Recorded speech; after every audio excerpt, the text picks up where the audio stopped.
Olivia Martinez stared at the rejection email on her laptop screen until the words blurred into meaningless shapes. Another job application gone nowhere. She closed the computer with trembling hands and reached for the stack of envelopes that had become her constant companion. Each one represented a piece of her crumbling life. The medical bills from her father's surgery stretched across the kitchen table like accusatory fingers. $78,000. The number haunted her dreams and poisoned her waking hours. Her father had survived the heart attack, but the aftermath was slowly destroying what remained of their family. The insurance had covered barely half, and now collection agencies called 3 times a day. Olivia had sold everything valuable she owned. Her car went first, then her jewelry, even the antique desk her grandmother had left her. She worked 2 jobs, designing logos during the day and waitressing at night, but the money disappeared as quickly as she earned it. Her tiny studio apartment was 3 months behind on rent, and the landlord had stopped accepting her promises. She was 27 years old and felt like she had lived 100 difficult years. The call that changed everything. The phone rang just as Olivia was calculating whether she could afford to eat that week. Unknown number. She almost ignored it, assuming it was another creditor, but something made her answer. The voice on the other end was crisp and professional. Robert Chen introduced himself as an attorney representing a private client. He spoke carefully, measuring each word as if it carried legal weight. "Ms. Martinez, my client has a unique business proposition for you. It involves a substantial financial compensation in exchange for a temporary arrangement." Olivia felt her stomach drop. She had heard about scams like this, desperate people being lured into dangerous situations with promises of easy money. Her hand moved toward the disconnect button. "Before you hang up," Robert continued, sensing her hesitation, "I want to assure you this is completely legitimate. My client is willing to pay $1 million for 6 months of your time. Nothing illegal, nothing dangerous, simply a contractual marriage arrangement." $1 million? The number echoed in Olivia's mind. It was impossible. It had to be a trap. But she asked anyway, "Why me?" "My client has very specific requirements. You have no criminal record, no social media scandals, a respectable educational background, and most importantly, you need the money desperately enough to consider this seriously, but you are not desperate enough to be reckless." The honesty was almost insulting, but it was also strangely reassuring. This man had done his homework. "I need to meet your client before I agree to anything," Olivia heard herself saying. The man behind the offer. The restaurant was the kind of place Olivia had only seen in movies. Crystal chandeliers cast soft light over white tablecloths and gleaming silverware. She felt completely out of place in her simple black dress, the only nice outfit she still owned. Sebastian Sterling stood when she approached. He was tall, probably 6'2", with dark brown hair styled with casual precision. His suit probably cost more than her entire year's rent, but it was his eyes that caught her attention. Deep green, intelligent, and carrying a sadness that seemed permanently etched there. "Thank you for coming," he said, pulling out her chair with practiced courtesy. Olivia sat down, her back straight, trying to project confidence she did not feel. "Your lawyer said you have a proposal." Sebastian nodded, dismissing the waiter who approached with a subtle gesture. "I need a wife for 6 months. Not a real marriage, but a convincing performance. My grandmother is dying. She has 3 months left, maybe 4. Her last wish is to see me settled and happy before she goes." The raw honesty in his voice surprised Olivia. This was not a cold business transaction to him. There was real emotion beneath the formal exterior. "Why not find someone you actually care about?" Olivia asked. A ghost of a smile crossed Sebastian's face. "Because I don't do relationships. I don't believe in the kind of love my grandmother wants for me. But I can give her the illusion. I can let her die believing I found happiness." Olivia studied him carefully. There was pain in those words, layers of hurt that he kept carefully controlled. "And after 6 months? Clean divorce, you keep the money, I keep the memory of making my grandmother's last days peaceful. The contract protects us both legally." He slid a thick folder across the table. The contract inside was intimidating, dozens of pages of legal language. Olivia flipped through it, her eyes catching on numbers and clauses she barely understood. "You should take this to your own lawyer. Read every word. This is too important to rush." But Olivia was thinking about her father's medical bills. She was thinking about the eviction notice on her door. She was thinking about how she had cried herself to sleep last night because she could not afford both groceries and her phone bill. The signature that changed 2 lives. "Where do I sign?" Sebastian's eyes widened slightly. "You have not even read it." "I will read it tonight, but I already know my answer." Olivia met his gaze directly. "I need this. You need this. Sometimes life does not give you time to overthink." For a long moment, Sebastian just looked at her. Then he pulled out an expensive pen and showed her where to initial and sign. 15 signatures later, Olivia Martinez became contractually bound to Sebastian Sterling. Her phone buzzed 30 minutes after leaving the restaurant. A bank notification. $1 million had been deposited into her account. Olivia sat in the taxi staring at the number on her screen and burst into tears. Relief, fear, and unbelief crashed over her in waves. She paid off her father's medical bills right there in the back seat, her fingers shaking as she transferred funds. The weight that had been crushing her chest for months suddenly lifted. But as she rode toward her tiny apartment to pack her few belongings, a new weight settled in its place. She had just agreed to move in with a stranger, to pretend to be her husband, to fool a dying woman. What had she done? The taxi pulled up to a building that made her apartment look like a storage closet. Sebastian's penthouse occupied the entire top floor. Floor-to-ceiling windows overlooked the city. The furniture looked like it belonged in an art gallery. This was her life now. For 6 months, this beautiful, impossible world would be her home, and the serious, sad-eyed man who had bought her services would be her husband. Olivia woke up confused. The bed beneath her was too soft, the sheets too smooth, the room too quiet. For a disorienting moment, she forgot where she was. Then memory crashed back like cold water. Sebastian Sterling. The contract, $1 million. She was living in a penthouse with a man she had met exactly once. Sunlight poured through massive windows, illuminating a bedroom that was larger than her entire former apartment. Everything was decorated in shades of cream and gold, elegant but somehow impersonal, like a luxury hotel room where no one actually lived. Olivia found a note slipped under her door, written in precise handwriting. "Good morning. I have meetings until noon. Maria will show you around the penthouse. Make yourself comfortable. We need to talk this evening about the family dinner tomorrow. Sebastian." No warmth, no casual friendliness, just information delivered efficiently. Maria turned out to be a kind-faced woman in her 50s who managed Sebastian's household. She gave Olivia a tour that felt more like exploring a museum than a home. 6 bedrooms, 4 bathrooms, a kitchen that professional chefs would envy, a library with walls of books, and a rooftop terrace with a view that stole her breath. "Mr. Sterling keeps to himself mostly," Maria explained, arranging fresh flowers in a crystal vase. "He works long hours. Very private man. Very kind, but very private." Olivia heard what Maria was not saying. Sebastian was lonely. All this wealth and beauty, and he lived here alone. Learning to play the part. Sebastian returned at exactly 6 o'clock. Olivia had spent the day exploring her new temporary home, feeling like an intruder in someone else's life. She found him in the library, loosening his tie with visible exhaustion. "We need to establish our story," he said, without preamble. "My grandmother is sharp. She will ask questions. We need answers that match." For the next 3 hours, they built a fictional relationship. They met at a charity art auction 6 months ago.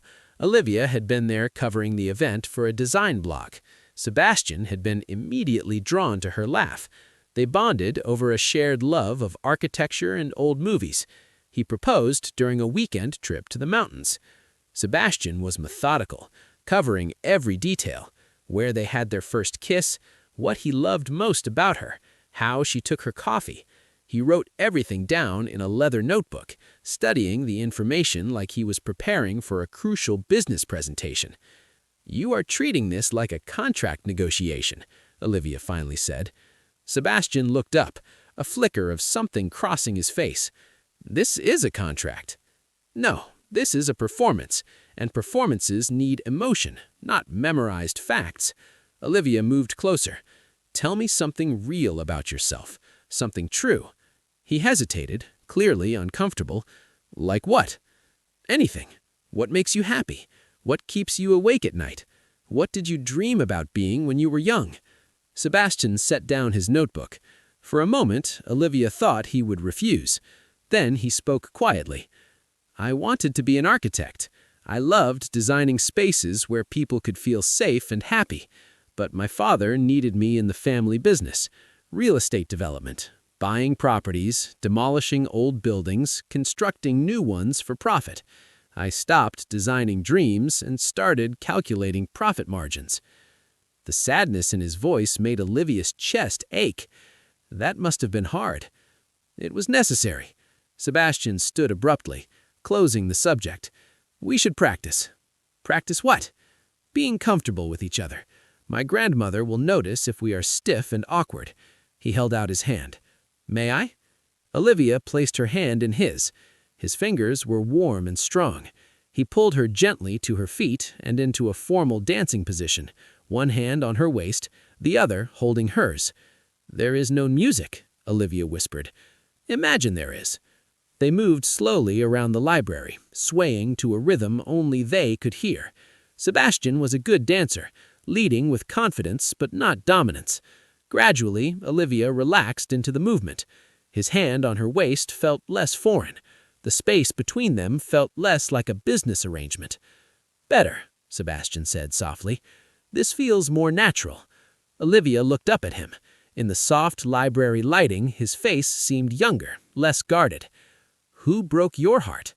The question surprised them both. Sebastian stopped moving, but did not let go of her. "What makes you think someone did?" "Because people do not stop believing in love without a reason." Sebastian was quiet for so long that Olivia thought he would not answer. Then he spoke quietly. "Her name was Catherine. We were engaged 4 years ago.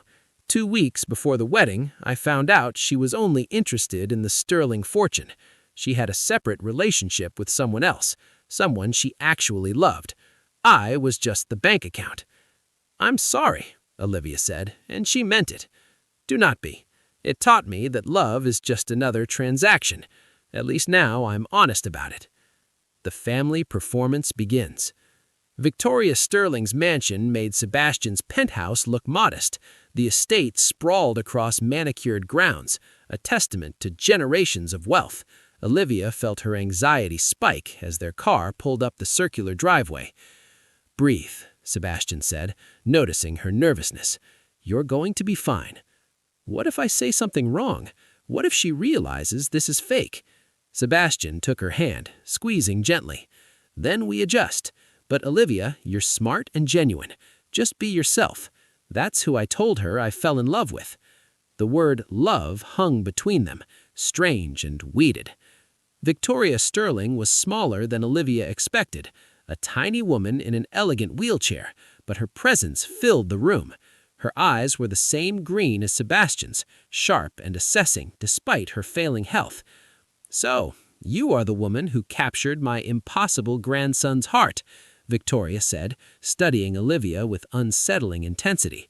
Sebastian wrapped an arm around Olivia, the gesture appearing natural and protective. "Grandmother, this is Olivia. Olivia, my grandmother, Victoria." Olivia stepped forward, offering her hand. Victoria took it, her grip surprisingly strong. "Tell me, child, what do you love about Sebastian?" The question came like a test. Olivia felt Sebastian tense beside her. She thought about the sad man who wanted to be an architect, the lonely person living in a beautiful, empty home, the grandson willing to create an elaborate illusion just to give her grandmother peace. "He listens," Olivia said honestly, "really listens, and he cares so deeply, even when he pretends not to." He tries to hide his kindness behind business language, but it shows anyway. He makes me feel safe." Victoria's eyes glistened. "And you, Sebastian? What do you love about her?" Sebastian looked at Olivia, and something flickered in his expression that seemed almost real. She sees past the surface. She asks uncomfortable questions. She makes me remember who I wanted to be before I forgot. The emotion in his voice surprised Olivia. They were supposed to be acting, but his words felt genuine. Victoria smiled, a tear rolling down her weathered cheek. Finally, you found someone real."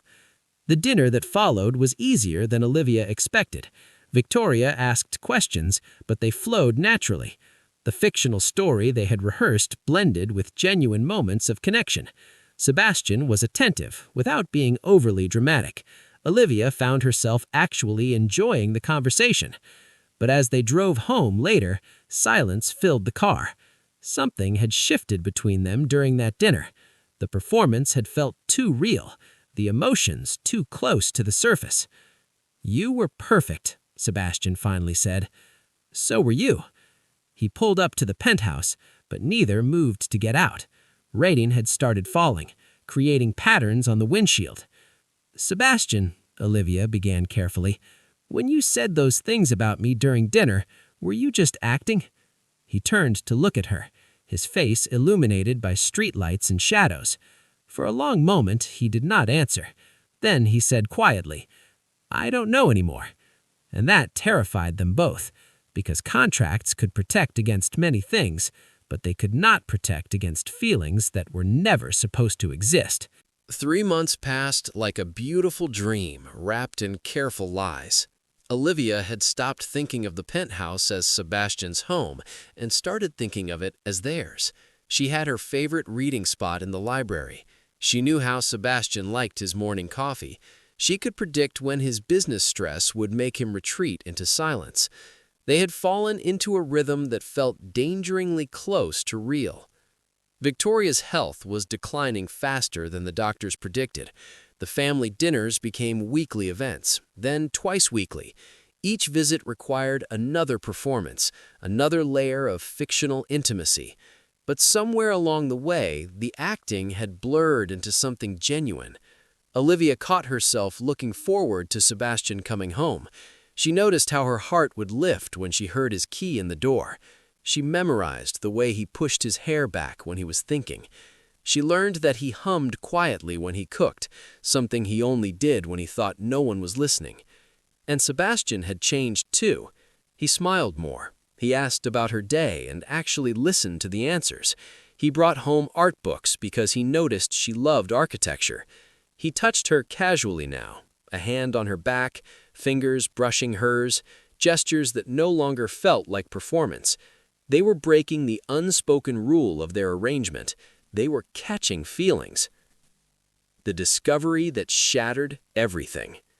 Olivia was looking for a book in Sebastian's study when she found the contract, their contract. She had never actually read it completely that first night, too overwhelmed by desperation and relief. Now, with 3 months of living this life behind her, curiosity made her flip through the pages carefully. Most of it was standard legal language, financial arrangements, living situation terms, public appearance requirements. Then she reached page 34, and her world stopped. Clause 17, subsection D, buried in dense legal terminology. In the event that genuine romantic feelings develop between the contracted parties, the financial arrangement becomes null and void. Any confession of authentic emotional attachment by either party terminates the agreement immediately, with no financial compensation retained beyond expenses already incurred. The marriage contract, however, remains legally binding for the full 6-month period. Olivia read it 3 times, her hands shaking. The words rearranged everything she thought she understood. If either of them admitted real feelings, she would lose the money, but they would still be legally married for the remaining 3 months, trapped together with exposed hearts and broken contracts. It was a trap, an elegant legal trap. Why would Sebastian include such a clause unless he expected feelings to develop, unless he wanted a way to test if any affection was genuine or just purchased? Footsteps approached the study. Olivia quickly closed the contract and shoved it back where she found it, her mind racing. Sebastian entered, loosening his tie. He looked exhausted. "Hey, I thought you were reading in the library." "I was looking for something." Olivia's voice came out strained. Sebastian noticed immediately. He always noticed. "What's wrong?" "Nothing, just tired." He crossed the room, studying her face with concern. "Olivia, talk to me. What happened?" The care in his voice made her chest ache.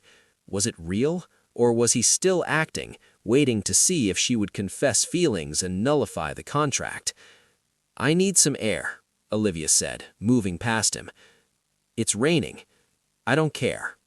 She grabbed her jacket and left before he could stop her, needing space to think, to breathe, to figure out what was real and what was performance. The night, everything changed. Olivia walked for hours in the rain, her mind spinning. By the time she returned to the penthouse, she was soaked and shivering. Sebastian was waiting in the living room, pacing like a caged animal. "Where have you been?" Relief and anger mixed in his voice. "I called you 20 times. I needed to think." "About what?" He grabbed a blanket and wrapped it around her shoulders. "You're freezing. What's going on?" Olivia pulled away from his touch. "I read the contract, the real contract, all of it." Sebastian went completely still. "I see. Clause 17, the feelings clause. Did you think I wouldn't find it?" "I hoped you would read it eventually." His voice was carefully neutral. "Why?" Olivia felt tears mixing with rainwater on her face. "Why put that in there? Was this whole thing a test? Were you waiting to see if I would be stupid enough to catch feelings so you could take back the money?" "No." Sebastian's composure cracked. "No, Olivia, that's not why." "Then explain it to me, because right now I feel like I've been played for 3 months. Sebastian ran his hair through his hair, frustration and something deeper warring on his face. "The clause was not about testing you. It was about protecting myself." "From what?" "From buying something that should never be purchased." He stepped closer, his eyes intense. "I included that clause because I was terrified I might actually develop real feelings for whoever agreed to this arrangement, and if that happened, I needed to know those feelings were mutual and genuine, not just another transaction. I needed an escape route from my own plan." Olivia's breath caught. "You were protecting yourself from falling for someone who was only pretending." "Yes." The word came out raw and honest. "And did you?" Olivia whispered. "Fall for someone who was pretending?" Sebastian looked at her like she held his entire world in her hands. "I don't think you were pretending, not for a long time now, but I need to know. These past 3 months, the way you look at me, the way you laugh at my terrible jokes, the way you touch my hand when I'm stressed, was any of it real?" The question hung between them, heavy with consequences.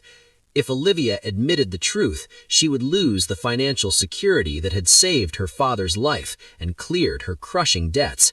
But if she lied, she would lose something infinitely more valuable: the choice between money and truth. "I don't know when it happened," Olivia said, her voice shaking. "Maybe it was the night you taught me to dance in the library, or the money you bought me that architecture book because you remembered a comment I made, or the morning I found you making pancakes because you knew I was having a hard day. But somewhere in these 3 months, I stopped acting." Sebastian's eyes closed briefly, pain and relief mixing on his face. "I fell in love with you, Sebastian." The words felt like jumping off a cliff. "The real you, not the wealthy businessman or the contract I signed. The man who wanted to be an architect, the grandson who would create an elaborate lie just to give his grandmother peace, the person who hums when he cooks and reads poetry he thinks no one knows about." Olivia. Her name was a broken sound. So yes, according to Clause 17, I just nullified our contract. I lose the money, but I gain the ability to sleep at night knowing I told you the truth. I love you." Tears streamed down her face, "and I think I have for a while now." Sebastian closed the distance between them in 2 strides. He cupped her face in his hands, his thumbs wiping away her tears. "You beautiful, impossible woman, you just gave up $1 million. I know.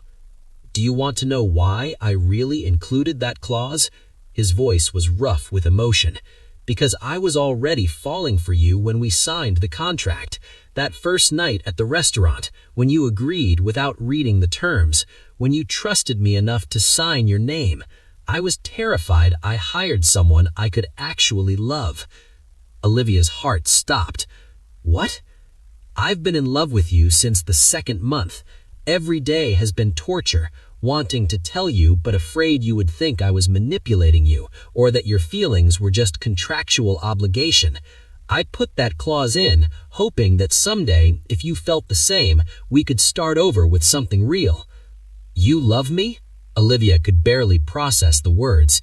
"Completely, inconveniently, against every logical business decision I've ever made." He smiled through his own tears. "I love you, Olivia Martinez, the real you, not the performance." "But the money, Clause 17 says I lose everything." Sebastian laughed, the sound filled with joy and relief. "Read the next page, Clause 18. Olivia's mind raced back to the contract. She had been so shocked by Clause 17 that she had not continued reading. What does it say?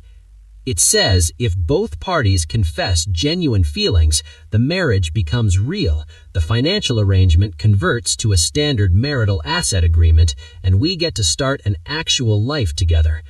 Sebastian pulled her closer. "I was gambling that if I fell in love with you, maybe you could fall in love with me too. That's the most elaborate romantic gesture I've ever heard.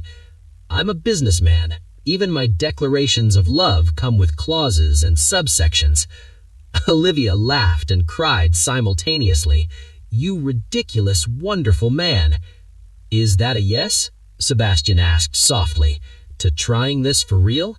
No contract, no performance, just us figuring out if this crazy thing between us can work?" Instead of answering, Olivia kissed him. It was their first real kiss, not